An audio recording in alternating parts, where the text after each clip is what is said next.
तो इंतज़ार की घड़ियां ख़त्म हो चुकी हैं। अल्लामा इकबाल ओपन यूनिवर्सिटी ने ऑफिशियली तौर पर रीअपियर पॉलिसी जो है उसको बहाल कर दी है। आप उसके अंदर किस तरीके से एडमिशन करवाएंगे और पॉलिसी के अंदर क्या क्या तब्दीली हुई है, सारी चीज़ें आज की इस वीडियो के अंदर आपको बता दी जाएंगी।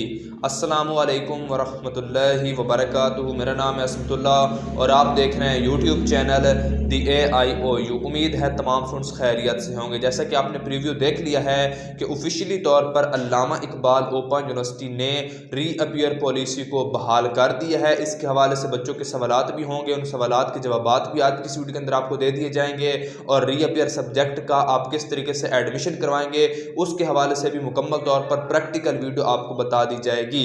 आप लोगों ने क्या करना है, वीडियो को लाइक कर देना है, चैनल को सब्सक्राइब कर देना है, कोई सवाल है तो नीचे कमेंट कर दीजिएगा। तो बगैर आपको टाइम वेस्ट करते हुए अपनी वीडियो को शुरू करते हैं। अल्लामा इकबाल ओपन यूनिवर्सिटी में रीअपियर पॉलिसी यूनिवर्सिटी ने बहाल कर दिया है। तो सबसे पहला और बड़ा सवाल ये है कि किस सेमेस्टर से यूनिवर्सिटी रीअपियर पॉलिसी को लगा रही है। तो सेमेस्टर स्प्रिंग 23 जिसमें मैट्रिक FA ICOM का रिजल्ट आ चुका है, BA BCom BS BEd और मास्टर का रिजल्ट आना बाकी है। इन रिजल्ट से ही यूनिवर्सिटी ने रीअपियर पॉलिसी को बहाल कर दिया है। उसके बाद दूसरा आप लोगों का सवाल ये होगा कि रीअपियर पॉलिसी में अब हमें नेक्स्ट क्या करना होगा। नेक्स्ट आप लोगों ने ये करना होगा कि जिन स्टूडेंट्स का रिजल्ट आ चुका है या जिन स्टूडेंट्स का इन फ्यूचर रिजल्ट आना है, रिजल्ट आ जाने के बाद उनका जो सब्जेक्ट फेल होगा, फेल हो जाने के फौरन बाद वो उस सब्जेक्ट की रजिस्ट्रेशन करवाएंगे। रजिस्ट्रेशन करवाने के बाद अगले सेमेस्टर के जो इम्तिहानात होने वाले होंगे उसके साथ वो सब्जेक्ट खुद ब खुद ऐड हो जाएगा और सिर्फ आपको उस सब्जेक्ट का पेपर देना पड़ेगा। असाइनमेंट और वर्कशॉप आपको दोबारा से जमा नहीं करवानी पड़ेगी। और आपको मैं मिसाल के तौर पर यह समझा देता हूँ कि मैट्रिक FA ICOM का रिजल्ट अभी आ चुका है, उनके जो अगले सेमेस्टर के इम्तिहानात हैं सेमेस्टर ऑटम 23 के, वो मार्च के अंदर होने हैं। तो मार्च से पहले वो अपने फेल सब्जेक्ट की रजिस्ट्रेशन करवाएंगे। रजिस्ट्रेशन करवाने के बाद उनके जो पेपर हैं वो मार्च के अंदर लिए जाएंगे जो सब्जेक्ट उनके फेल हुए हैं। उसके बाद अगली थोड़ी सी आपको टेक्निकल समझा देते हैं, उम्मीद है कि आपको समझ आ जाए। बड़े मैं सादा अल्फाज के अंदर समझाऊंगा कि यहाँ पर अभी आपको 2 एडमिशन्स करने पड़ेंगे।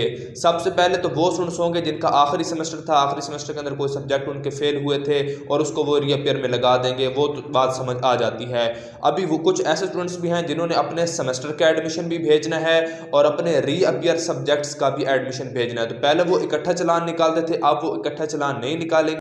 तो पहले वो अपने सेमेस्टर का एडमिशन करवाएंगे, सेमेस्टर का एडमिशन करवाने के बाद फिर वो अपने रीअपियर सब्जेक्ट की रजिस्ट्रेशन करवाएंगे। यानी कि आपको 2 चालान निकालने पड़ेंगे और दोनों चालान की आप लोगों ने फीस जमा करवानी पड़ेगी।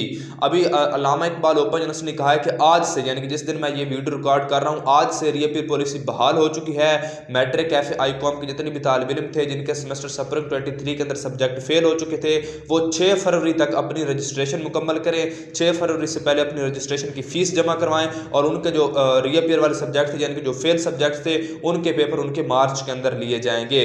तो अभी मैं आपको प्रैक्टिकली बताता हूं कि आप लोगों ने किस तरीके से अपना जो रीअपियर सब्जेक्ट है उसका एडमिशन करना। तो सबसे पहले आप लोगों ने अपना CMS का अकाउंट ओपन कर लेना है। वहां पर आपको कोर्स रजिस्ट्रेशन का ऑप्शन नजर आएगा, उस कोर्स रजिस्ट्रेशन के ऑप्शन के ऊपर आप लोगों ने क्लिक कर देना है। क्लिक करने के बाद सामने बॉक्स शो होगा, यहां पर आप बॉक्स के अंदर 199 भी लिख सकते हैं या सर्च के ऊपर क्लिक करेंगे, वहां पर रीअपियर आ जाएगा। तो उसके ऊपर क्लिक करेंगे, सामने आपको ऑप्शन नजर आएगा ऐड न्यू रिक्वेस्ट का। तो यहां पर आपने सब्जेक्ट सिलेक्ट नहीं करने, खुद ही से यूनिवर्सिटी सब्जेक्ट जो है वो आप लोगों के सिलेक्ट कर देगी, जो भी सब्जेक्ट आप लोगों के रीअपियर थे।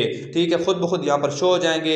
ऐड कोर्सेज के ऊपर क्लिक कर देना, सबमिट के ऊपर क्लिक कर देना, चलान आ जाएगा। तो मैट्रिक FA ICOM वाले 6 फरवरी तक ये चलान जो है वो निकाल कर 7 फरवरी तक अपनी जो फीस है वो जमा करवाएंगे। तो मार्च के अंदर जो उनके पेपर होंगे, तो जो सब्जेक्ट उनके पिछले सेमेस्टर के अंदर रीअपियर थे वो इसी के साथ ला के आ जाएंगे और सिर्फ उनको पेपर देना पड़ेगा।